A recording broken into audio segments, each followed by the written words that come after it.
Bienvenue à cette édition de notre programme.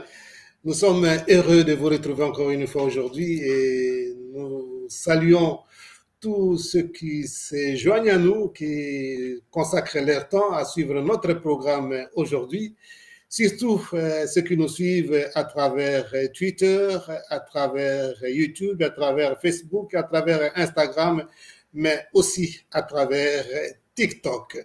C'est un grand plaisir aujourd'hui puisque nous avons une invitée que vous connaissez déjà puisque l'année dernière, je crois que c'était en octobre, nous l'avions déjà reçue ici à Dialogue avec. C'est bien Madame Marie-Josée Ifoku. Alors, Madame Marie-Josée Ifoku, il y a un petit souci technique et j'espère qu'elle va vite revenir. Vous m'entendez au moins, Madame Marie-Josée? Voilà, elle est là. Bonsoir. Oui, je vous reçois.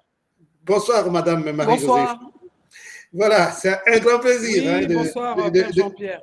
De vous recevoir encore aujourd'hui. Après, à peu près, je crois que ça fait 3 ou 4 mois que nous vous avions reçu dans Dialogue avec. Et oui, alors, quand même. Et voilà. Alors, vous saluez d'abord au moins nos spectateurs et téléspectateurs, et puis alors nous allons commencer l'émission. Écoutez, bonsoir tout le monde. C'est un réel plaisir pour moi d'être parmi vous et un réel aussi de pouvoir dialoguer avec vous, mon père. En tout cas, c'est un grand plaisir, Madame Marie-Josée Ifoku, puisque si nous vous avons invité aujourd'hui, c'est puisque vous avez fait dernièrement une sortie politique, vous êtes une femme politique évidemment, vous avez fait une sortie politique et des déclarations dont on a eu écho et nous voudrions quand même partager avec vous ces déclarations pour que vous puissiez un peu nous expliquer clairement ce que vous voulez. Et donc, vous avez proposé dans votre sortie politique, en fait, des mesures audacieuses, si je peux dire comme ça, que vous proposez pour faire sortir la République démocratique du Congo de la crise actuelle qu'elle connaît. Et on peut dire que ces propositions, c'est un peu votre personnalité aussi, puisque vous avez déjà été à 2 reprises candidate aux élections présidentielles. Et quand vous parlez, vous n'avez pas une langue de bois, si je peux dire comme ça, et vous proposez plutôt un peu vous avez des propositions un peu plus radicales. Alors nous allons essayer de décortiquer, j'ai essayé d'en avoir connaissance, nous allons un peu décortiquer avec vous. D'abord, une question globale. Qu'est-ce qui vous a poussé pour faire cette sortie en ce moment-ci, globalement? Bon, moi, je pense que nous tous, on doit être une force de proposition. J'ai été candidate aux élections présidentielles, comme vous l'avez dit. Donc, ça veut dire que nous avons aussi quelque chose dans le ventre. Nous avons aussi quelque chose à offrir au peuple congolais. C'est vrai que ce n'est pas nous qui sommes présentement au pouvoir, mais nous sommes dans un état de guerre présentement. Et moi, je pense que tout le monde doit apporter sa contribution. Donc, en ce moment, on n'est pas censé regarder un homme, mais on est censé regarder un peuple, sauver notre territoire qui est attaqué. Donc, j'estime que chacun, moi j'ai déclaré il y a 3-4 semaines que nous soutenons la fonction président de la République parce que c'est lui qui est censé prendre les grandes décisions en ce moment. Donc, nous devons l'encourager pour que nous puissions donner une chance à notre pays. Et c'est ainsi que, en regardant ce qui se passe, moi, je me suis rendu compte qu'on est quasiment dans la même situation qu'on a connue en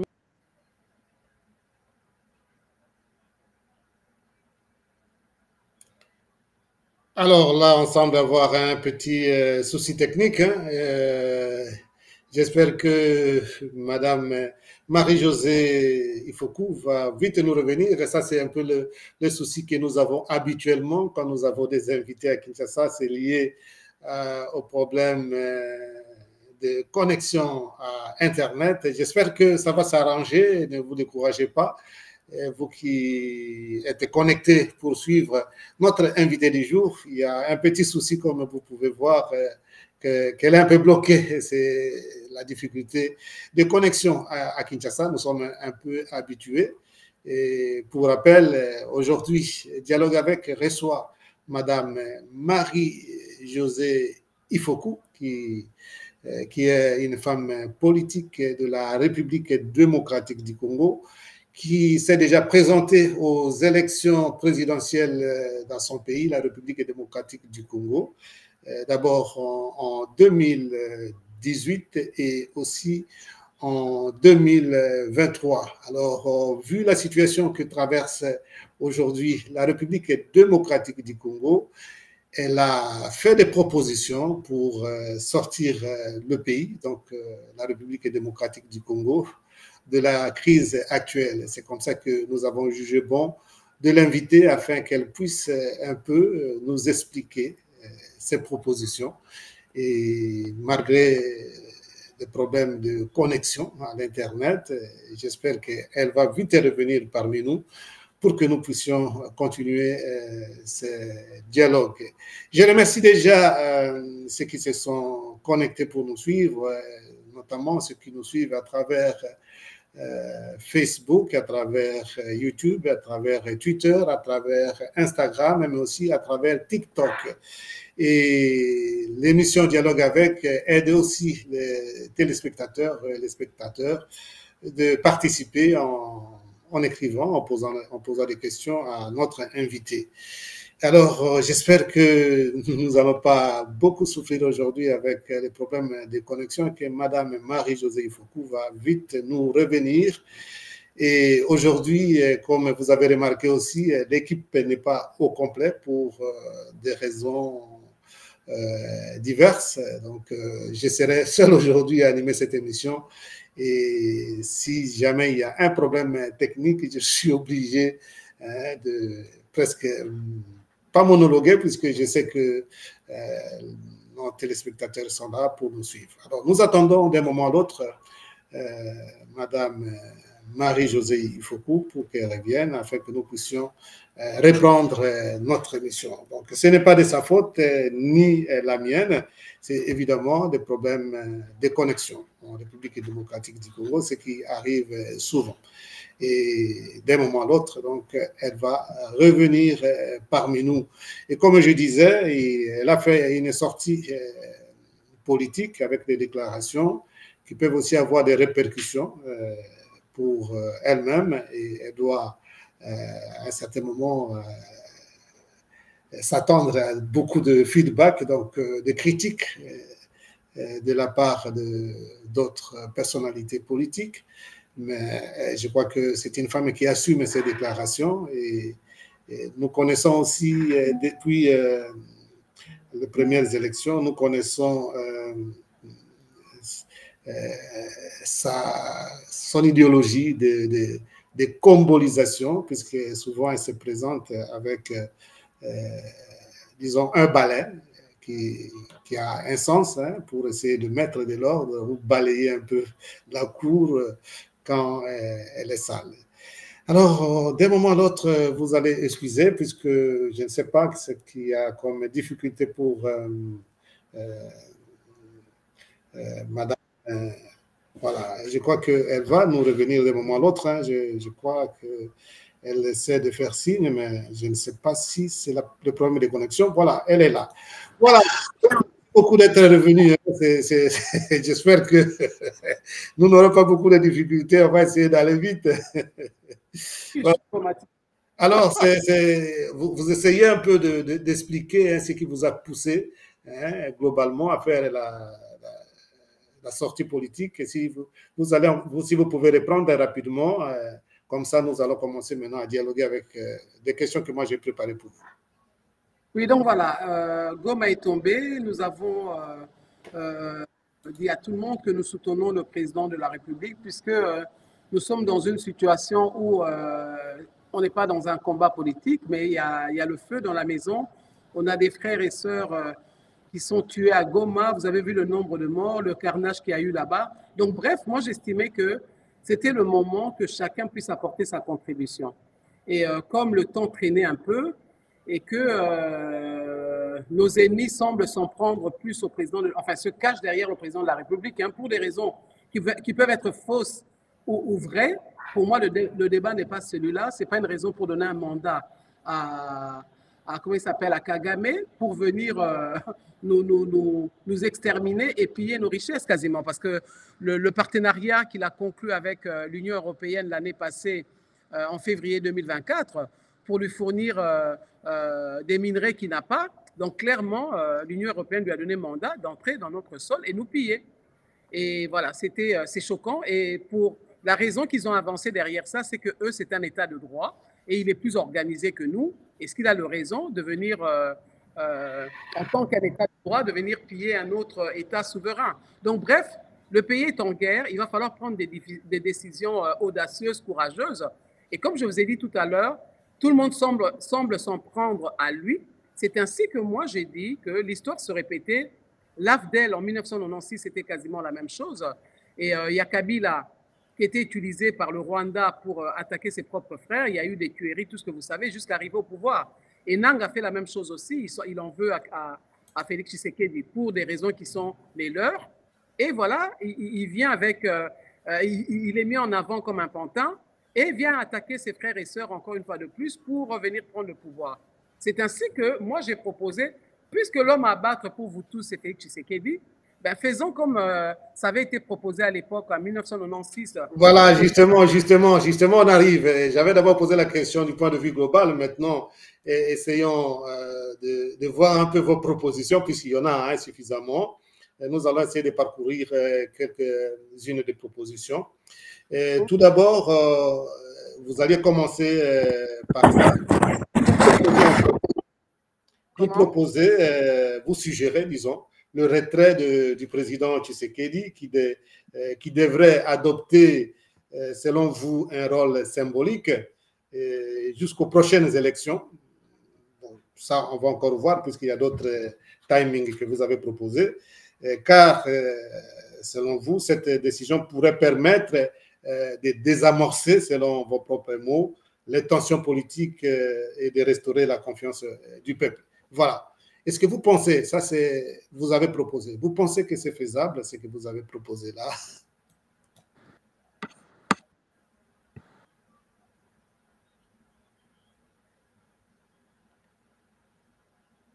Alors, il y a... Allô, vous êtes là, vous me suivez? Oui, moi je suis là. Je vous avez la parole maintenant. Est-ce que vous avez suivi ma question? Moi, je pense que c'est une question de bonne volonté, tout simplement. Ce que j'entends par là, je pense que c'est faisable comment dire, on peut collaborer avec lui parce que c'est comme si on était dans un terrain de football. C'est ce que j'ai dit, quoi. On est une équipe. En ce moment, il n'y a pas une question d'un parti politique qui est au pouvoir, l'Union sacrée qui est au pouvoir. Non, c'est le Congo qui est attaqué. Donc, il va falloir que tout le monde joue un peu le jeu. Et donc, ma proposition, elle est peut-être un peu audacieuse ou ça peut déranger certaines personnes parce que d'autres ont été choqués. Moi, je dis, on parle d'un État, on parle d'un grand territoire de 2 410 000 km² qui est attaqué et qui est attaqué par tous, par la sous-région, qui est attaqué par la communauté internationale, l'Union européenne, je viens de vous l'expliquer à travers son document officiel. Alors, on ne doit pas regarder à un homme, on doit regarder à un peuple. Et c'est ainsi que j'ai dit, lui peut se mettre en retrait. De quelle manière? Il déclare un état d'urgence sur tout le territoire de la République puisqu'on est en guerre. Et il nomme un Premier ministre qui va prendre le devant de la scène. Lui, il est toujours président. Je n'ai pas demandé la démission du président de la République. Il reste président de la République. Mais lui, il est un peu en retrait de la scène. Il laisse en avant le Premier ministre. Et on dissout l'Assemblée nationale. Oui, mais là, Madame Marie-Josée, vous allez vite. Nous allons aborder point par point. Là, on a commencé d'abord seulement par cette proposition de mise en retrait du président Tshisekedi. C'est comme ça que j'ai posé la question. Vous pensez que cette mise en retrait, ça sera facile puisque, bon, le président, évidemment, il est là, mais il y a aussi sa famille politique, il y a toute la structure, il y a l'Assemblée nationale. Bon, commençons d'abord par lui. Vous pensez vraiment que même lui-même d'abord, il va accepter? Comment est-ce que ça se fera d'abord pour lui demander ça, puisque ça, c'est votre proposition, hein? Justement, c'est ma proposition. J'ai dit que les gens sont libres de faire des propositions. Hein? On dit qu'on est dans un pays démocratique, il y a le feu dans la maison, il faut prendre des décisions et ça doit être des grandes décisions qui doivent être prises pour qu'il y ait un réel changement. Donc, ça dépend de lui s'il peut l'accepter, mais je veux dire, même à travers la démocratie, la Constitution, il y a des décisions fortes qui peuvent être prises. Donc, ça dépend d'abord de lui. Quand vous parlez de sa famille politique, on voit bien que sa famille politique, elle est là, mais c'est comme si elle ne jouait même pas un rôle. On sent que la famille politique est frileuse, comme si elle attend autre chose, comme si elle espérait peut-être autre chose. On ne les sent pas, on ne les entend pas. Où sont toutes ces institutions-là? Déjà, même fonctionner au quotidien, on ne les sent pas, ils sont très frileux. Et en plus, il y a le feu dans la maison, on ne le sent pas du tout. On entend un silence assourdissant. Est-ce qu'on doit être pris en otage par un groupe de gens pour des raisons que moi j'ignore? On ne les sent pas travailler. Même lui-même l'a dit au moment de la réunion. Il a cité 2-3 ministres qui l'accompagnent dans ce combat-là, mais les autres, c'est un cimetière, c'est un silence de mort. Donc, est-ce que nous devons rester à les regarder, faire leurs caprices ou attendre je ne sais quoi, ou nous devons aussi réagir et réfléchir? Il s'agit de nous tous, là. Oui, oui, alors on comprend qu'il s'agit de vous tous, évidemment. Quand je cite la famille politique, et c'est avec raison, peut-être que la famille politique a d'autres calculs. Bon, voilà. Mais alors, vous parlez de la nécessité de nommer un Premier ministre pour gérer une transition de 3 ans. Voilà, je reviens maintenant à ça puisqu'il y a un timing que vous avez fixé. Mais une question aussi qui m'étalonne l'esprit maintenant, il y a déjà une première ministre. Ça signifie qu'il faut changer nécessairement une première ministre. Quand on sait aussi pour le respect de la Constitution, il faut faire recours au Parlement pour voir encore la majorité. C'est facile d'abord, ça. Voilà, il y a plusieurs questions en une. Hein. C'est pour ça que je vous dis justement, vous savez, quand il y a le feu dans la maison, même si les textes légaux sont là, on peut les respecter. C'est pour ça que je dis, il n'a qu'à déclarer d'abord un état d'urgence sur tout le territoire. On part de là d'abord. En déclarant cet état d'urgence-là, ben, ça gèle certaines institutions. Mais je pense qu'on peut commencer par la déclaration d'un état d'urgence et faire tomber l'Assemblée nationale ne doit pas être difficile. Hein. Un petit bobo entre comment dire, le gouvernement et l'Assemblée nationale, donc c'est quelque chose qui peut se faire facilement, tout en respectant toujours la Constitution. Donc l'Assemblée nationale, on peut quand même la dissoudre. Mais moi, je suis encore au niveau de la nomination d'un Premier ministre. Je vous ai dit qu'il y a quand même une Première ministre qui est là. Il y a quand même... Il y a une Première ministre oui, qui est alors, là. La première, s'il y a oui, je sais, mais si un Premier ministre qui est là, est-ce qu'on doit garder le Premier ministre absolument si on ne sent pas qu'il y a un engouement, que les gens se réveillent, ils travaillent? Tout est frileux. Je ne sais pas, vous n'êtes pas à Kinshasa, mais vous suivez quand même les médias, vous suivez même RTNC. Ah oui, oui, oui, je suis quand même les nouvelles du pays. Hein, oui, mais on suit comme si de rien n'était. Bon, c'est vrai que je l'ai vu un peu bouger là, mais ce n'est pas à elle que je m'en prends. Mais je parle de cette grande machine qui a 56 ministres. Ça nous coûte beaucoup d'argent, en fin de compte. Et il faut diminuer la taille de cette machine-là. Alors, pour le faire, il faut par changer le premier... Enfin, ça peut être elle qui peut revenir comme Premier ministre, mais c'est seulement, il faut que le gouvernement tombe.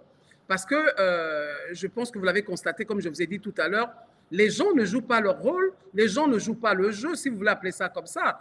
Or, on est dans une situation grave, là, Père Jean-Pierre. On est dans une situation grave et on doit être suspendu à la bouche de tout ce monde-là alors qu'ils ne bougent pas. On a 2, 3, 4 ministres qui bougent. Donc, du coup, tous ceux qui sont là nous servent à quoi? Il faut nettoyer. Il faut nettoyer, alléger le gouvernement. C'est pour ça que j'ai dit qu'il faut nommer un nouveau Premier ministre parce que nous sommes, pour moi, j'estime que c'est un gouvernement de crise.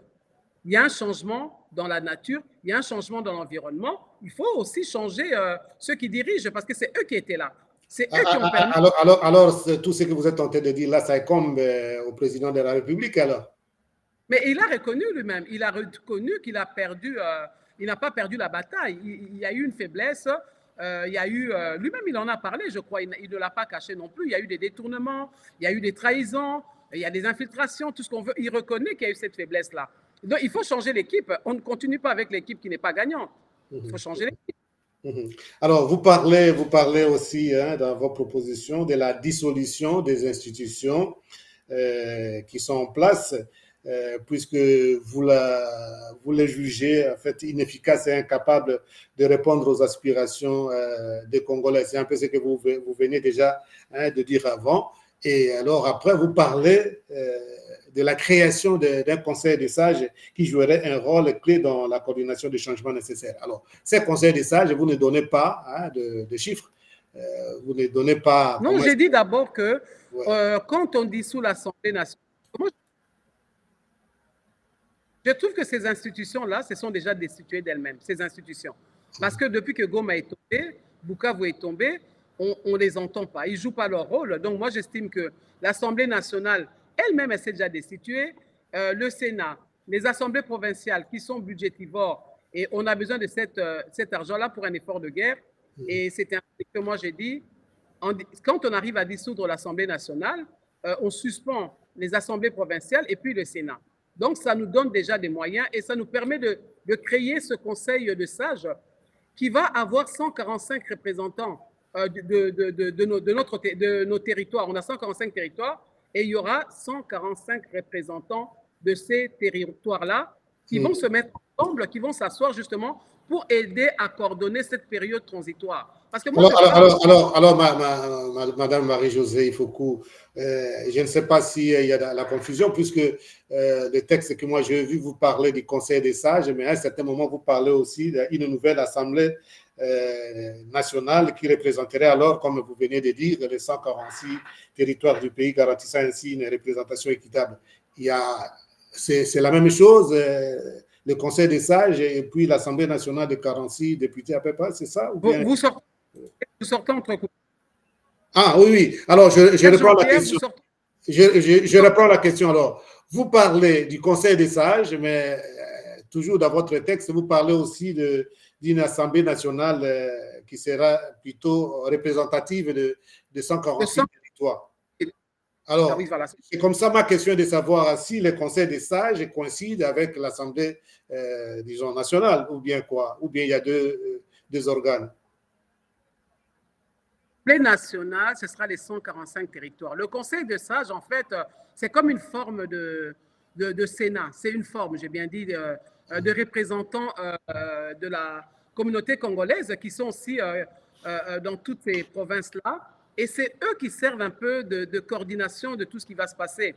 Parce que ça va être des gens, j'ai bien dit un conseil de sages, donc ce sont des représentants de la communauté congolaise en termes de la géopolitique, en termes de secteurs d'activité dans lesquels ils fonctionnent. Et ce sera un conseil, quand j'appelle ça des sages, c'est-à-dire que ce sont nos aînés qui n'ont plus rien à perdre, qui sont là pour l'intérêt de la nation, qui sont là pas pour être corrompus, qui ne sont pas là pour leurs propres intérêts, mais qui sont là pour aider le pays, parce que bientôt, ils ne seront plus là. Et s'ils peuvent nous apporter quelque chose par rapport à leur expérience, par rapport à leur expertise, c'est ce conseil de sages-là qui pourra justement nous aider à coordonner cette période transitoire. Est-ce que ça ne serait quand même pas aléatoire puisqu'ils n'ont pas été élus, donc ça serait un peu aléatoire sur quels critères pour nommer ces gens?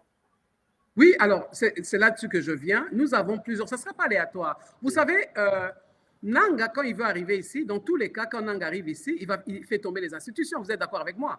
Mais vous souhaitez déjà son arrivée ou quoi? Pas du tout, je vous explique. J'ai dit, non, soyons logiques. On est en guerre. Et les gens qui veulent venir ici, d'ailleurs, qui ne voulaient même pas du changement de cette constitution-là, mais leur état d'esprit, c'est changer aussi la constitution. Parce qu'il faut qu'on se dise certaines vérités. Parce que par moment, les gens veulent que ce soit eux qui changent les choses. Mais quand c'est les autres, ça pose un problème. Lui-même, Nanga l'a déjà dit de là où il est. Mais vous êtes en train de travailler, vous voyez que tout le monde est frileux, tout le monde vous regarde comme si c'était un spectacle. C'est pour ça que moi, j'ai dit commencer d'abord en nommant un Premier ministre et en déclarant un état d'urgence. Ça donne une certaine liberté pour pouvoir prendre des décisions, puisqu'on ne saura pas changer de constitution dans l'immédiat, on ne saura même pas la réviser à la rigueur. Mais il y a le feu dans la maison, et moi j'estime que quand il y a le feu, vous pouvez prendre les représentants de certaines provinces avec lesquelles on peut s'asseoir rapidement pour prendre des décisions. Regardez, là on est assis, on est frileux, si on trouverait le Premier ministre, d'abord on va aller dans la dispute de trouver le bon Premier ministre. Quand on le trouve, il constitue son gouvernement. Bon, le temps qu'il ait terminé de constituer son gouvernement, il faut qu'il passe devant le Parlement. Mais ça va nous prendre 3 mois. Les autres sont en train d'avancer. Les autres ne jouent pas. Vous voyez? Oui. Madame Marie-Josée, je sens votre fougue là. Mais parfois en politique aussi, c'est facile de dire, mais tout ça, ça peut demander encore beaucoup de tractations. Hein. Alors, bon, je reviens un peu à vos propositions, puisqu'il y a 3 propositions quand même qui se suivent, et là où il y aura encore aussi les choix. Vous avez parlé du Conseil des sages, vous avez parlé de l'Assemblée nationale, mais vous... Il y a plus... Oui, je viens à vous. Je vous laisse la parole. Vous parlez aussi de la formation d'une commission spéciale intégrant divers acteurs de la société, ce sont des civils, femmes, jeunes, diaspora, intellectuels et artistes pour garantir une mobilisation patriotique et une adhésion populaire à la transition. Et là aussi, la question se pose comment cette commission serait-il homogène ou bien représentative aussi, hein? C'est ça le problème disons, de la République démocratique du Congo. Si non, mais je peux vous le dire. On peut commencer par les choses simples. Créer cette commission-là n'est pas un problème. Ce n'est pas à l'encontre de la Constitution. Mais les représentants, on a la société civile. La société civile est organisée. Nous allons prendre les représentants des femmes dans la société civile, les représentants de la jeunesse dans la société civile, les représentants des églises, c'est dans la société civile. Ces choses-là, ces organisations existent déjà. C'est juste créer la commission pour leur donner cet espace-là pour qu'ils commencent à travailler, s'organiser, à réfléchir par rapport à la situation générale, par rapport à comment... Parce que, écoutez, il faut que vous compreniez l'idée derrière ma proposition. L'idée derrière ma proposition reste ce que j'ai toujours défendu dans mon combat, dans mes campagnes, parce que je pense qu'on doit être sincère avec nous. On n'a pas d'État, mon frère. On n'a pas d'État. On est dans un semblant. Pour moi, c'est une supercherie dans laquelle nous nous trouvons et nous cherchons à plaire à une communauté internationale qui est là, qui ne prend même pas compte de nous, avec tout ce qu'on voit, les dispositions qu'ils prennent. Aujourd'hui encore, ce qui vient de tomber. Donc, vous voyez clairement qu'ils n'en ont rien à cirer de nous. Mais nous voulons vivre politiquement correct vis-à-vis d'eux. Mais il faudrait qu'à un moment donné, on soit responsable, qu'on oublie nos intérêts personnels. Là où on est rendu aujourd'hui, c'est ça passe ou ça casse. Si on ne prend pas les bonnes décisions, ben, les autres vont le prendre à notre place, hein, et nous allons passer à la balkanisation. Et là, vous ne me parlerez plus de « Ah, mais la Constitution dit ça, comment on va pouvoir faire telle chose ?» Eh bien, ça sera fait point barre la ligne. Parce que l'idée derrière ça, c'est la balkanisation. On le sait tous depuis. Donc, moi, je pense qu'à un moment donné, il faut être courageux. Il faut créer une machine de guerre, une machine qui réorganise la société congolaise. Nous n'avons pas d'État. Donc, il faut créer cette machine-là et mettre en place des gens qui veulent travailler. Ceux qui boudent pour l'instant, ben, ils peuvent continuer à bouder. Ils sont là en train de bouder. Mais c'est au président de la République de donner l'opportunité à tout le monde de mettre la main à la pâte. Et moi, je pense que c'est possible à travers ces décisions-là qui semblent... pour moi, c'est faisable parce qu'à partir du moment où il déclare un état d'urgence, déjà, ça ouvre des portes pour pouvoir mettre en place ces commissions-là. Et moi, comme je suis en train de vous le dire, on n'est pas obligé de chercher à plaire à tout le monde en ce moment. On n'est pas obligé parce qu'on est dans des bouderies, on est dans, dans des gens qui râlent, mais il y a des gens qui meurent chaque jour. Moi, je reçois des photos, des images chaque jour que je peux vous envoyer. Et pour moi, ça devient insupportable, ce calme dans lequel on se trouve. À un moment donné, on a l'impression que le Congolais a oublié, l'Ouest a oublié qu'on était en guerre. On a repris notre train-train d'habitude parce que tout le monde attend la décision des autorités, des institutions, mais qu'ils fassent leurs propositions. Moi, j'ai fait une proposition. On peut réfléchir à partir de là. C'était une proposition choquante, électrochoc, pour pousser les gens à se réveiller, à faire quelque chose. Alors,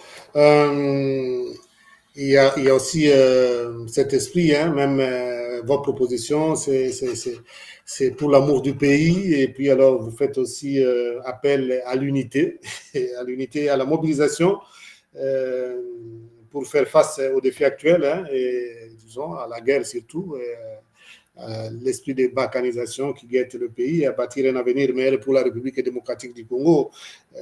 Ça c'est bien, hein, ce sont des idées, c'est comme un rêve aussi, hein, un idéal.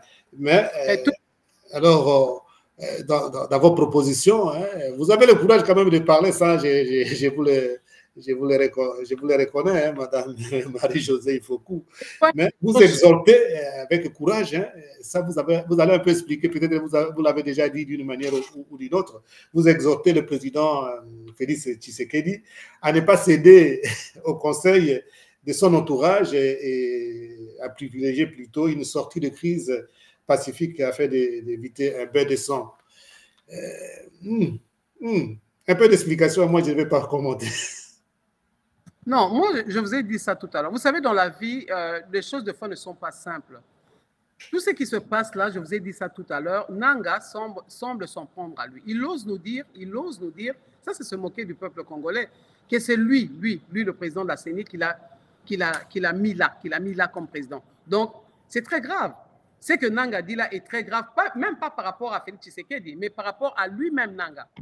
Parce qu'il nous montre clairement que ce n'est pas un homme intègre, c'est un homme qui sait jouer de nous. Et puis, non seulement tu dis que c'est toi qui l'as mis président, et comme tu n'es pas content de vos ententes, tu pars chercher l'ennemi de l'autre côté, tu reviens en guerre, tu tues tes frères et sœurs, tu marches sur les cadavres, sur le sang de tes frères et sœurs, pour pouvoir démettre celui que tu avais mis au pouvoir. Waouh! Et Joseph Kabila semble dire la même chose, que c'est lui qui a cédé la main.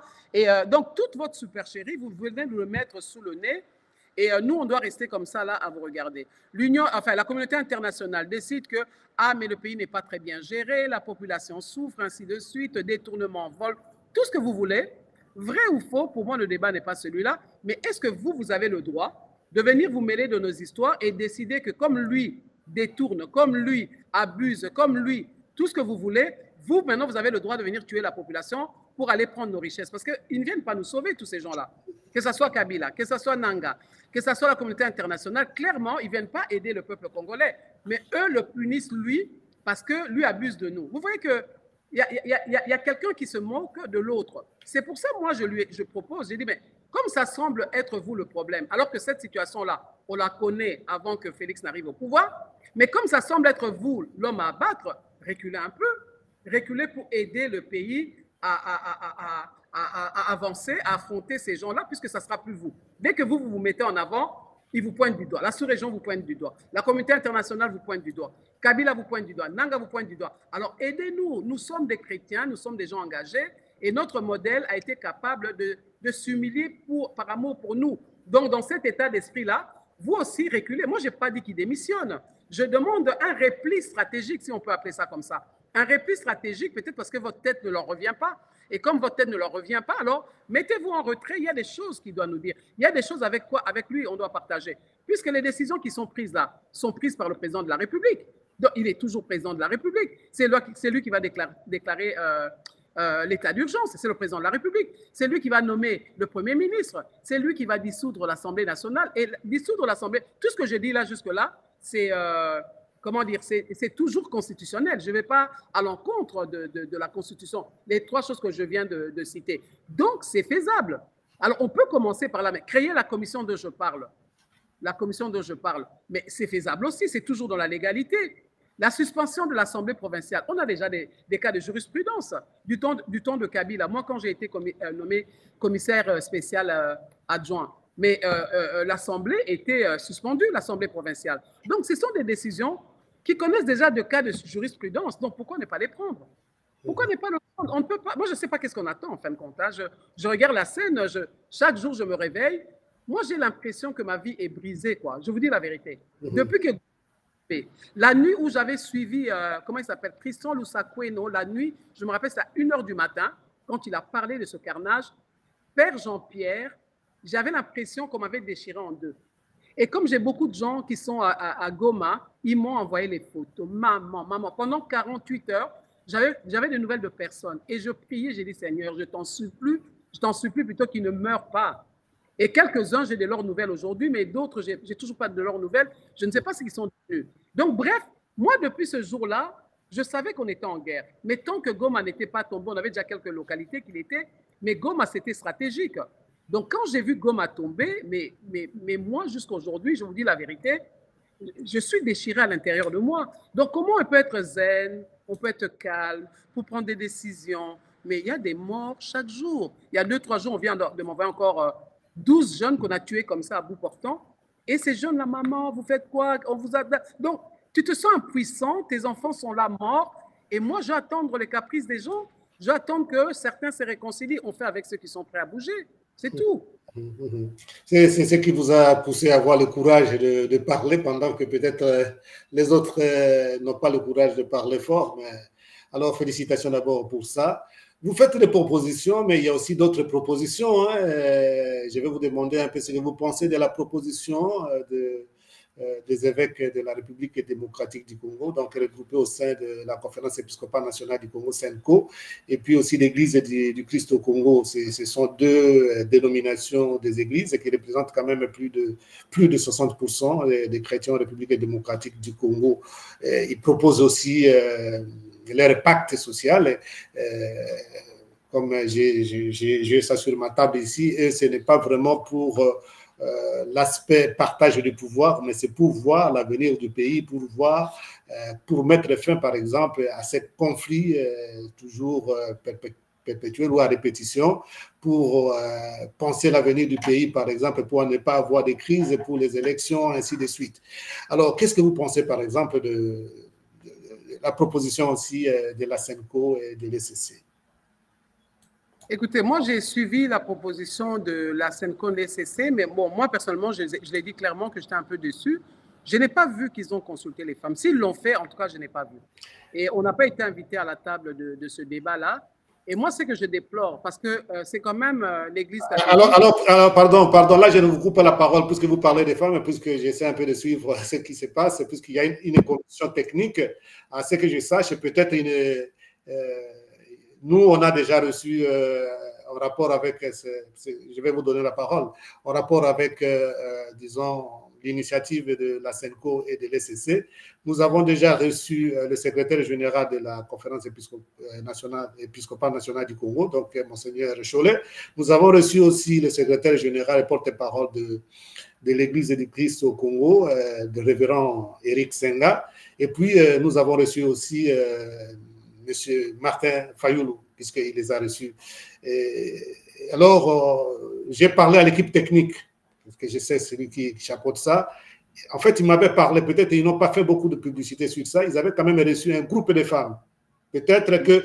Et puis, ce n'est pas encore fini. Je pense qu'ils continuent encore, donc ne vous en faites pas. Et il y a quelqu'un qui avait en fait parlé de ça quand ils ont rencontré un groupe de politiciens. Il y avait une femme et quelqu'un a dit « Ah, au moins il y a une femme ». Donc, votre remarque est quand même pertinente. On va faire arriver à destination et je crois que ce n'est pas encore fini de toute façon. Il ne faut que commencer, donc c'est pertinent. Je vous laisse encore la parole pour répondre à ma question. Ok, merci. Donc, je voudrais parler pas seulement comme une femme parce que je me considère comme un homme d'État, mais je disais que j'aurais aimé qu'on voie aussi les femmes dans ces personnalités qui sont censées rencontrer. Moi, j'aurais aimé qu'on me rencontre comme un homme d'État que nécessairement une femme. Mais pourquoi je parle de la femme? Parce que je dis que la femme, c'est elle qui subit les conséquences de tous ces guéguerres-là entre hommes, la jeunesse aussi d'ailleurs. Donc, ce sont les deux groupes qui subissent plus les conséquences de ces guéguerres entre hommes. Et nous sommes le plus nombreux, 52% de femmes, 65% de la jeunesse, donc nous sommes le plus nombreux dans la société. Moi, si on pouvait écouter ma proposition à moi, je dirais à un moment donné, on ne peut pas, l'Église, que ce soit l'ECC ou bien la CENCO, pour moi, l'Église, c'est l'épouse du Christ, c'est une mère, l'Église. Et elle est au milieu du village, elle doit nous trouver des solutions et elle doit nous aider, parce que nous tous, nous sommes en majorité, 80% de Congolais sont membres de ces églises-là. Moi, je suis frustré de voir que ceux-là, les coupables, moi je les appelle les coupables, les politiciens de manière générale, les hommes politiciens, les politiciens congolais, c'est eux les coupables. C'est eux qui nous mettent dans cette situation-là, parce que leur combat, ce n'est pas pour le peuple. Leur combat, c'est pour eux-mêmes. Ils cherchent à prendre le pouvoir, ils cherchent le positionnement. Personne dans ce qu'il est en train de faire là a donné la raison pour laquelle il est en train la raison pour laquelle, j'ai dit à ces personnes-là, elle est en train de mener ce combat-là. Le combat n'est pas mené pour sauver une population, le combat n'est pas mené pour améliorer les conditions des Congolais, mais le combat est mené pour un positionnement, parce que, tiens, c'était mon beefsteak, je le lui avais prêté, il ne m'a pas rendu, ou bien il m'a rendu un morceau pourri. Et donc, on est dans un combat de pouvoir. Mais pourquoi les coupables doivent devenir aussi juges et deviennent juges et partis? Donc nous allons nous asseoir là à suivre leur dispute habituelle, le partage du gâteau qu'on connaît depuis qu'on est État indépendant du Congo. Moi, ça m'offusque. Ça m'offusque que, on est venu vous accompagner, quoi. On est là en train de regarder plus de 100 millions de personnes à vous disputer devant nous. Vous avez déjà été tous au pouvoir. Nanga a été au pouvoir comme président de la CENI, c'était un pouvoir qu'il avait. Kabila a été au pouvoir pendant 18 ans. Moïse Katumbi a été 11 ans gouverneur.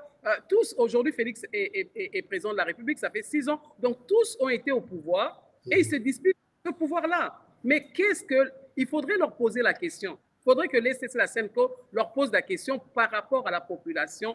Quel est le combat que vous menez puisque ce peuple-là meurt d'une manière ou d'une autre, soit dans la guerre, soit par rapport à la gestion du pays, parce qu'il y a une injuste répartition de richesses, ce qui fait que cette richesse-là ne sert pas à tous les Congolais. Donc, d'une manière ou d'une autre, les Congolais meurent. Alors, qu'est-ce que vous voulez de nous?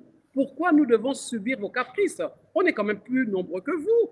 Alors, moi, je voudrais que la mère, là, qui est l'Église, puisse leur poser cette question-là. À quoi on joue, là? Vous êtes en justice sur notre dos, vous tous, et maintenant vous vous disputez, et nous, on doit s'asseoir comme ça, vous regarder, applaudir. Moi, je suis contre ça.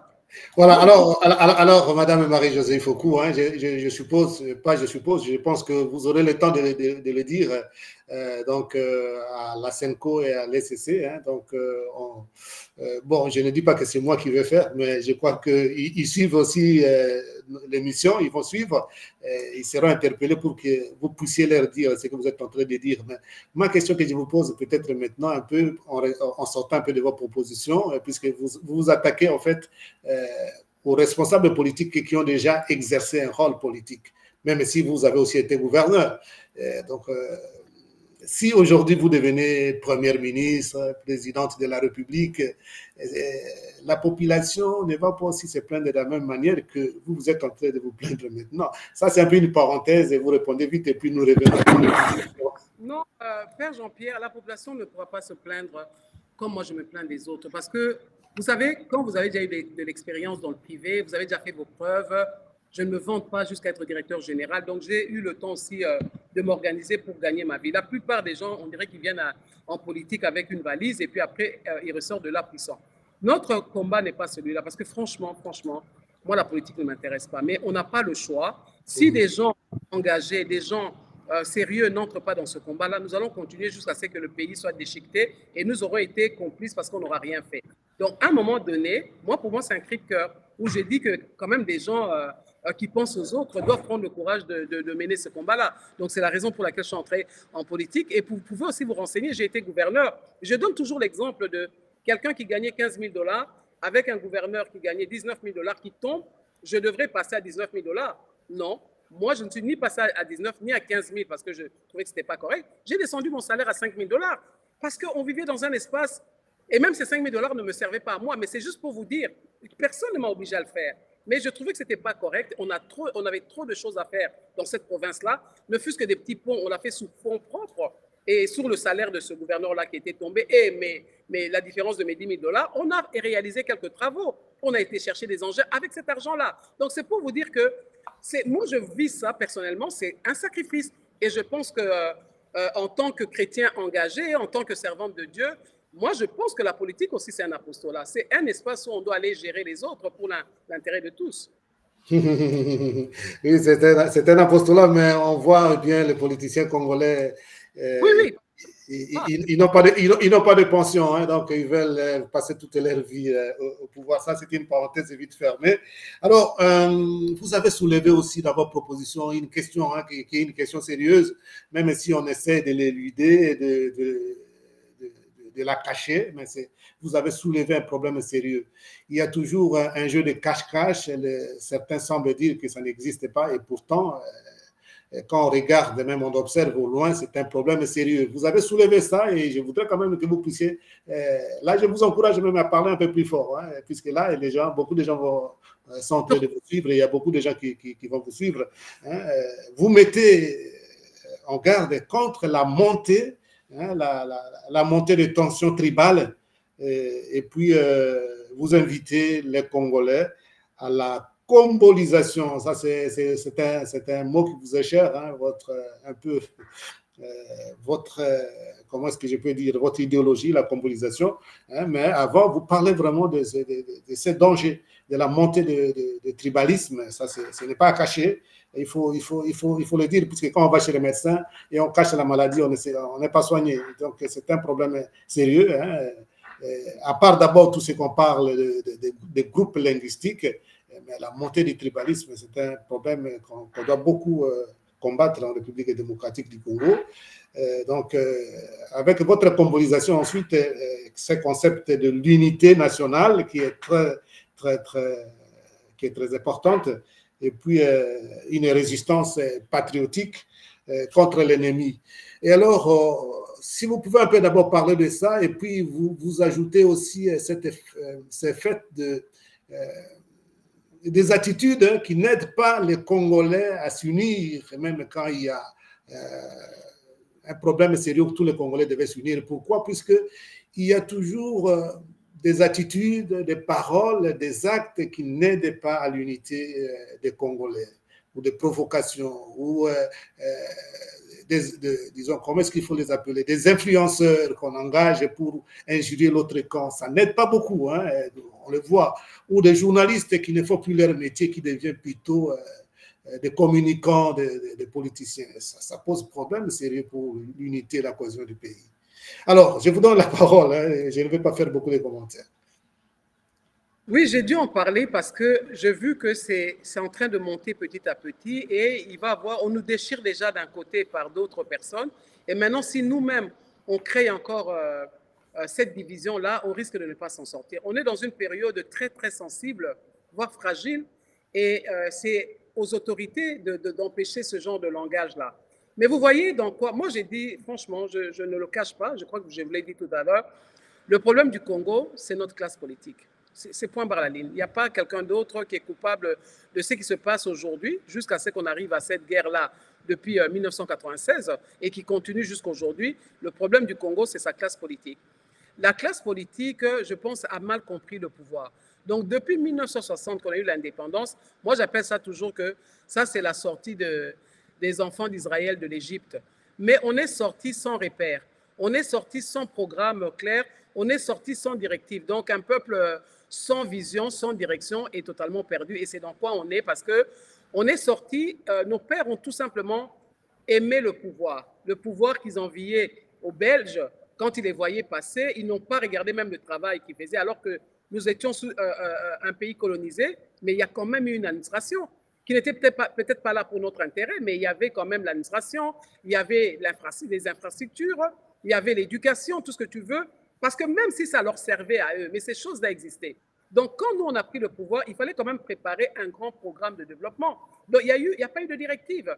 On s'est déchiré le pouvoir et puis Mobutu s'en a accaparé pendant 32 ans. Et l'administration que nous avons trouvée en place s'est dépérie petit à petit jusqu'à ce qu'on arrive aujourd'hui. Il n'y a aucune administration. C'est pour ça que je parle toujours d'un État qui est déjà mort. Quand on parle constitution, tout ce qu'on veut, c'est de la blague, quoi. C'est pour plaire à la communauté internationale qui n'en a rien à cirer de nous déjà.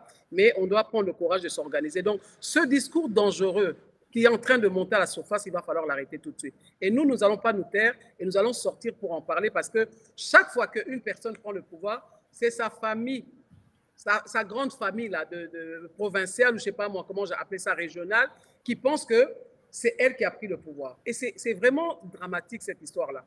Et donc, on a eu l'époque de l'Équateur qui était un peu plus ouvert, hein, quand même. L'Équateur était quand même plus ouvert. Ils ont tendu la main à tout le monde. Mais on va vous dire, Madame Marie-Josée, on va vous dire que vous dites ça puisque vous êtes de l'Équateur. Du tout, moi, je ne suis pas dans cet état d'esprit-là. Je ne me sens pas mongo, équatorien. Je suis pas vraiment. Moi, je suis quinoise en réalité. Je suis quinoise. Je suis née à Kinshasa. Une partie à Kitambo, une partie à Mbiza. Moi, je suis congolaise, quinoise, et puis quelqu'un qui a voyagé, qui a l'esprit ouvert. Non, je vous ai coupé le fil d'idée. C'était puisque vous avez dit à l'Équateur, c'était un peu, voilà, c'est comme ça que je voulais un peu. J'ai compris, mais je vous réponds justement en disant non, je n'ai pas cet état d'esprit-là. Même quand j'étais gouverneur, ce n'étaient pas les gens de chez moi, que j'en connaissais même pas à la rigueur, que je devais mettre au poste. Même les gens avec lesquels je travaille, je n'ai pas vraiment les gens de chez moi directement qui sont autour de moi. Il y a de tout. Donc, je ne suis pas dans cet état d'esprit qui vient d'où, non, je ne suis pas là-bas. Donc, bref, mais j'ai vu seulement que du temps de Mobutu, au début, bien sûr, c'était un peu ouvert, il y avait tout le monde, mais vers la fin, ça s'est resserré. Et quand on a eu l'Est avec le Katanga et tout le monde, ben c'est là qu'il y a eu cette haine-là de tout le monde vis-à-vis d'eux. Et voilà, maintenant qu'on vit ça avec les Balouba, on retombe encore dans la même chose. Donc, c'est un état d'esprit des politiciens qui mettent qui encensent les leurs, qui les positionnent partout. Dès que tu arrives au pouvoir, tu mets les tiens. J'ai vu ça, j'ai vu les gens de chez moi, quand j'étais gouverneur, venir me voir. Oh, maman Pessabiso, comment ils appellent cette... ah, j'ai oublié ce numéro-là. Quand vous travaillez dans la fonction publique, vous avez un numéro, le numéro matricule. Ils sont venus me demander un numéro matricule. J'ai dit, attends, ça ne se donne pas comme ça. Telle personne était venue, avait donné à sa famille. J'ai dit, mais moi, je combats ces choses-là. Je ne suis pas d'accord avec ces choses-là. Donc, bref, ce qui est en train d'arriver risque d'enflammer la République. On est déjà dans une période très sensible. Et si les politiciens ne comprennent pas dans quoi on est, dans nous-mêmes, vous savez, donc, il y a déjà du pétrole partout. Et nous-mêmes, on risque seulement de venir de prendre une petite allumette et ça va s'enflammer. Donc, c'est vraiment important que le Congolais comprenne que les politiciens ne peuvent pas nous diviser. Ils ne peuvent pas faire ça. Il faut qu'on arrête ça. Donc, nous tous, on doit sortir pour pouvoir en parler. Parce que si on ne le fait pas, comme je vous ai dit, moi, les gens de l'Est n'arrêtent pas de m'envoyer maman, Lobela Bisso, maman. Donc, ils m'écrivent pour me dire, maman, il faut arrêter ça, regarde, on nous insulte. J'ai plein de messages où justement les gens commencent à dire, ah oui, c'est à cause d'eux. C'est là-bas qu'il y a des infiltrés, c'est ceci, c'est là. Mais c'est là-bas que c'est pour eux. C'est par là que l'ennemi entre. Mais ce n'est pas de leur faute à eux. Donc, bref, moi, je pense que c'est un discours qui est très, très important, qu'il faut absolument arrêter et l'autorité, enfin, les autorités qui sont en place doivent tenir compte de cela. La société civile aussi doit dénoncer. L'Église doit donner. L'Église a un grand travail à faire. Moi, je l'ai expliqué hier dans ma prédication. L'Église, c'est elle qui donne vie au nouveau-né. C'est elle la Marie, l'Église. C'est Marie, l'Église. Hein. D'ailleurs, c'est pour ça qu'on l'appelle Notre-Dame, peut-être, je crois. Mais moi, je pense que l'Église, c'est une Marie. Marie a donné naissance au premier prototype qui est Jésus-Christ. Donc, l'Église donne naissance à des gens qui naissent de nouveau, qu'elle prépare pour entrer dans la société, peu importe le secteur dans lequel cette personne-là ira. Mais l'Église joue un rôle de parent. Une partie de l'éducation que les parents n'ont pas fait, que l'école peut-être n'a pas fait, l'Église doit compléter cette éducation-là. Donc, l'Église aussi doit se lever pour dénoncer ces attaques-là entre nous, tribalistes, qui risquent de devenir très graves. Il faut éteindre ça tout de suite. Oui, oui, c'est un appel à tout le monde d'éviter des réactions sociologiques et anthropologiques, de viser plutôt la nation et donc d'éviter de voir des choses selon l'appartenance régionale ou tribale. Merci beaucoup pour cet appel, Madame Marie-Josée Ifokou. Alors, une question qui ne sort pas de vos propositions.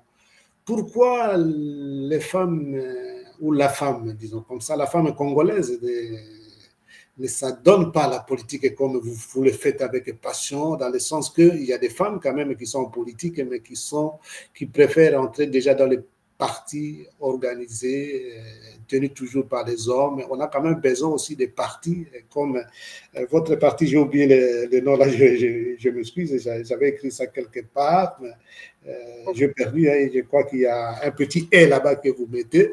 Et pourquoi les gens ne peuvent pas vous suivre, par exemple, aussi d'avoir beaucoup de femmes qui sont, je n'aime pas l'expression d'autorité morale, mais des fondateurs de partis, des leaders qu'on voit que c'est la femme qui est à la tête de ces partis-là. Est-ce que c'est plus qu'elles ne sont pas courageuses ou ça demande quoi en fait? Bon, il faut reconnaître que c'est vrai que ce n'est pas facile de faire la politique en Afrique de manière générale et au Congo particulièrement parce que c'est un monde brutal. Hein, c'est un monde brutal. Moi, je reçois des menaces. Hein, je reçois des menaces et c'est dérangeant. C'est dérangeant de recevoir des messages parce que vous avez donné un avis, parce que les hommes eux-mêmes nous regardent comme femmes et ils pensent qu'on n'a pas droit à la parole. La proposition que j'ai faite là a dérangé beaucoup de gens. J'ai connu des insultes, juste pour une proposition. Ça me dépasse. Hein. Je n'ai insulté personne. J'ai fait juste une proposition. Je suis libre là. Hein. Mais vous voyez, vous êtes attaqué, vous êtes même menacé et on peut venir jusqu'à vous toucher. Donc moi, je pense que c'est vrai que c'est normal que les femmes puissent avoir peur. Et ça me dérange moi-même personnellement aussi. C'est juste que, bon, Pour moi, je me suis dit, il faut qu'on mène ce combat-là, parce que si on ne le mène pas, les choses ne changeront pas. Et peut-être la politique que j'ai faite peut déranger aussi, parce que le premier combat que j'ai, ce n'est pas nécessairement d'être positionné, parce que si c'est être positionné dans un gouvernement ou dans un, enfin quelque part dans une institution et que j'ai les mains, comment dire, la bouche fermée et que je ne peux pas travailler librement, ça reste un problème pour moi. Donc, mon combat premier qui peut aussi mettre les femmes mal à l'aise, parce que les femmes, j'ai dit tout à l'heure, et la jeunesse, ce sont les plus grands perdants.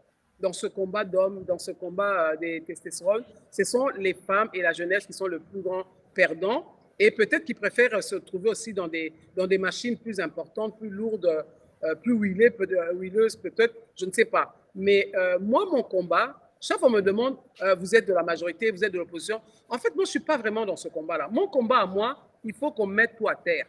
C'est pour ça que je parle toujours d'une période transitoire pour aller à quelque chose de neuf.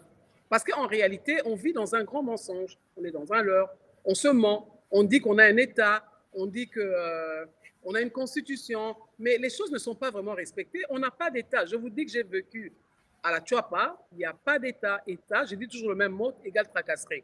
Donc, moi, personnellement, le combat que nous sommes en train de mener par rapport à notre idéal, qui est la combolisation, il faut renouveler le Congolais dans sa mentalité pour l'aider justement à aller donner naissance à un nouvel État. Tant qu'on sera dans cet État dans lequel on se trouve, on sera toujours dans des guerres comme ça, où on est en train de se battre pour un morceau de viande entre hommes. Et comment voulez-vous que les femmes se retrouvent là-dedans? Parce qu'on se tape dessus, on peut même jusqu'à aller à la mort. Et vous-même, vous voyez ce qui se passe à l'est du pays. Sans pitié, la population est en train de payer les conséquences des disputes des hommes. Dites-moi, de quelle politique s'agit-il? Donc, comment voulez-vous que les femmes osent entrer dans un tel combat? Même nous qui osons. Il y en a eu. Il y a eu ma grande sœur ici, j'oublie souvent son nom, qui a mené un combat un peu à mon niveau, parce que Jean-Pierre Bemba n'était pas là. Mais vous voyez, à un moment donné, on se lasse aussi parce que... Eve Bazaïba, vous voulez parler d'Eve Bazaïba? J'ai dit, mais à un moment donné, on se lasse. Parce que si le peuple ne comprend pas que les mamans, là, elles vont plus solutionner nos problèmes parce que c'est ça leur quotidien. Quand on est petit, fidèle dans les petites choses, on le sera dans les grandes choses. Mais malheureusement, notre jeunesse ne semble pas comprendre que la solution peut être entre les mains des femmes. C'est nous qui pouvons apporter plutôt la réelle solution, le changement même de ce pays. Ça doit se trouver entre les mains de la femme parce que la femme ne cherche pas à voler, elle ne cherche pas, je ne sais pas moi, à construire ses immeubles, avoir des gros véhicules. Ce n'est pas ça le souci de la femme. La femme veut élever ses enfants dans de bonnes conditions. Et là, du coup, les Congolais deviennent les enfants de cette femme-là et elle travaillera pour l'intérêt. Mais si c'est une femme qui est instrumentalisée, là, c'est compliqué parce que les hommes sont derrière elle et bien sûr, s'ils la positionnent, ils vont abuser d'elle encore. Donc voilà, c'est très compliqué pour les femmes et je respecte leur combat. Il y en a qui m'accompagnent, il y en a qui m'encouragent, mais je vois aussi que les Congolais, de manière générale, pas seulement les femmes, n'osent pas prendre position clairement. Les gens t'écrivent, t'encouragent, avancent, mais ils ne s'affichent pas parce qu'ils préfèrent garder leur petit espace, leur petit pain qu'ils mangent, au lieu d'oser d'entrer dans ce combat-là. Mettons-nous ensemble et puis balayons ce qui n'a pas et ce qui ne va pas. Mais je vois que les gens ne viendront que quand tu as un positionnement, quand tu as un poste, quand tu as une place dans les institutions. Là, maintenant, ils vont s'afficher, mais tant que tu ne l'as pas, tout le monde se cache. Et ça demande beaucoup de moyens aussi, la politique. Donc, ce n'est pas facile. Une fois de plus encore, les femmes n'ont pas les moyens. Donc, elles sont obligées maintenant de se retrouver dans des partis qui existent déjà. Nous-mêmes, on a ce souci-là. On a ce souci, comment dire, financier qui est vraiment... c'est un défi pour nous, pour finir. Donc, on a besoin de ces moyens financiers pour pouvoir exister, pour pouvoir travailler. Mais dans la culture du Congolais, c'est le président du parti qui doit gérer le parti. Alors, ils ne comprennent pas que c'est vicieux tout ça. Alors, quand c'est le président du parti, à lui seul, gère financièrement le parti, c'est un business pour lui. Quand il arrive au pouvoir, pourquoi vous étonnez quand il place ses filles, ses neveux, ses cousins, mais c'est leur entreprise familiale. Alors, à un moment donné, la population, les Congolais doivent se réveiller aussi. Ils doivent cesser de se reposer sur les autres. Un parti doit vivre de ses cotisations, que ce soit $1, $2, eux aussi doivent être de bonne foi. Donc voilà, on est dans un cercle vicieux, il faut réveiller les consciences et c'est à ça que sert la combolisation. C'est l'éveil des consciences. La combolisation, il faut balayer avec une nouvelle mentalité. Merci beaucoup. Alors, dans votre proposition, vous avez écrit quelque chose qui semble un peu résumer vos idées, vos propositions. Vous dites, au lieu d'attendre que l'ennemi atteigne Kinshasa pour réagir, alors qu'une grande partie de notre territoire, l'Est, est déjà entre ses mains, nous avons décidé de nous prendre en charge. C'est un peu prendre en charge, la fameuse phrase de Mouzé Laurent Kabila. Donc, prendre en charge là, c'est ce que vous avez essayé de faire, non? Vous avez pris la responsabilité et le courage pour faire cette proposition. Merci beaucoup, Madame Marie-Josée Foucault, d'avoir pris votre temps pour partager avec nous et les gens qui nous suivent vos propositions. Et ce courage-là, il faut aussi l'avoir, comme vous avez dit. Quand on n'est pas courageux, on n'est pas courageuse. Ce n'est pas facile de prendre des propositions pour lesquelles vous êtes indexé, vous êtes menacé, comme vous venez de le dire. Une question d'actualité, Madame Marie-Josée Foucault. Le retour de l'ancien président, le président honoraire, Joseph Kabila, on cherchait qu'il parle, il était taiseux, il a parlé, mais ça fait bouger un peu la politique congolaise maintenant, puisqu'il a parlé, son retour, surtout son entretien, son interview fait jaser, fait parler. Et puis, la journée d'aujourd'hui était marquée par son compte X, Twitter, qui montait, et puis tout d'un coup, on a vu que le compte était déjà bloqué. Donc, ce sont des attaques, selon certaines personnes, qui ne veulent pas le voir rentrer, avoir aussi un moyen d'expression. Alors, qu'est-ce que vous pensez d'abord de ces retours devant la scène de l'ancien président et surtout de déclarations faites dans son entretien? Madame Marie-Josée Foucault. Bon, la question d'abord que je me pose, il revient sur la scène politique. Est-ce qu'il veut revenir comme président de la République? C'est une grande question que je me pose. Parce que vous voyez, nous restons dans du blanc, bonnet, bonnet blanc. Ce que vous reprochez à l'autre, vous faites exactement la même chose. Donc, chaque personne qui vient au pouvoir ne veut pas se défaire de ce pouvoir-là. Si on doit regarder à cette constitution-là, sa constitution, comme il le dit souvent, c'est prévu 2 mandats, point barre la ligne. Maintenant, quand il revient sur la scène politique, est-ce que c'est pour revenir comme président de la République ou bien pour faire quoi? Parce que si c'était pour accompagner son parti, ben le parti est là, il pouvait avoir un autre président et lui, il reste un président honoraire, si vous voulez. Mais je vois que c'est lui-même qui est le président du PPRD, donc ça veut dire qu'il veut retourner sur la scène politique. Donc vous comprenez que le combat qu'ils sont en train de mener entre eux, que le président Félix Tshisekedi est là, il a son 2e mandat et tout le monde a paniqué la proposition d'un changement de constitution ou la révision, je ne sais pas encore, il y a eu panique. Ah, il risque de faire un 3e mandat. Mais lui aussi, il veut faire un 3e mandat. Vous voyez, les hommes sont plus forts que les institutions, ils sont plus forts que les textes, les hommes sont plus forts que les lois. C'est pour ça que je vous parle d'une période transitoire et il faut que nous puissions mettre en place cette période transitoire-là. Et c'est ça que je suis en train de demander au président Félix Tshisekedi. Il faut qu'on le fasse. Parce que sinon, les gens pensent que le Congo leur appartient. Moi, je n'ai rien contre le président Kabila. Je n'ai pas un problème personnel avec lui. Mais vous ne pouvez pas reprocher quelque chose à une personne alors que vous-même, vous avez la même intention. C'est ce que je vous ai dit tout à l'heure par rapport à la démarche de l'Église catholique et protestante. C'est ce que je vous ai dit tout à l'heure. Vous voulez nous mettre des gens assis, c'est eux le problème. Et puis, ils deviennent juges et partis pour discuter de quoi? Et l'Église doit aussi prendre son courage, comme moi je l'ai prise, pour leur dire non, vous mettez-vous de côté, ils les enferment dans une pièce qui nous explique un peu qu'est-ce qu'ils veulent. Le retour ici que vous voulez faire tous là, ou bien ceux qui veulent rester au pouvoir et ceux qui veulent revenir, qu'est-ce qu'ils vont faire pour la population qu'ils n'ont pas pu faire quand ils étaient là? C'est ce que l'Église devrait leur demander. Mais moi, j'ai dit à la population congolaise d'être un peu aux aguets. Parce que sinon, nous allons mourir pour ces gens-là, nous allons être séparés à cause de ces gens-là, et malheureusement, ces choses-là risquent d'arriver. Donc, bref, il y a eu la sortie politique de Kabila où tout le monde se posait la question, il va revenir, il ne va pas revenir. Et son parti l'a attendu calmement, comme des enfants sages. Et là, il est revenu. Mais ma question, comme je vous le dis à vous, est-ce que vous êtes revenu pour revenir président de la République ou bien pour faire quoi? 18 ans après, pour faire quoi? Qu'est-ce qui a changé dans la vie des Congolais? Qu'est-ce qui a changé dans les institutions congolaises? dans les infrastructures, dans l'économie congolaise. Qu'est-ce qui a changé? Si ce n'est un groupe de gens aussi qui se sont enrichis comme ceux qui sont là. Donc tout le monde s'enrichit sur le dos de la population congolaise. Donc on est en train d'observer ça, mais nous aussi on va faire comprendre au peuple congolais. Arrêtez un peu d'assister à un spectacle de boxe entre les hommes, regardez, retournez le regard ailleurs. Parce que tu entends la population dire, s'ils ne veulent pas de celui qui est au pouvoir, alors ils prennent l'autre. Mais ce n'est pas des solutions. Il y a d'autres gens qui sont là, qui veulent leur amener des solutions véritables pour construire le pays.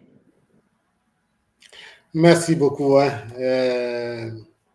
Vous n'avez pas votre, comment il faut dire, votre langue dans, dans la poche. Merci beaucoup pour la sincérité, pour votre sens de dire les choses telles qu'elles sont. Alors, nous sommes à la fin de notre émission aujourd'hui. Hein. On a fait 1 heure de ces dialogues. Aujourd'hui, vraiment à 2, c'est qui est rare d'ailleurs, puisque bon, toute l'équipe n'est pas là. Et je les salue où est-ce qu'ils sont. Je salue le professeur Alfred Chango qui nous a manqué depuis longtemps. Je salue Yves Kahacha qui n'a pas pu être avec nous. Je salue aussi notre présentatrice Patricia Temouni qui sera probablement avec nous vendredi. Alors, mot de la fin pour clôturer, pour un peu synthétiser tout ce que vous avez dit et puis dire tout ce qui sort de votre cœur pour manifester votre amour de la nation congolaise. Madame Marie-Josée, il faut...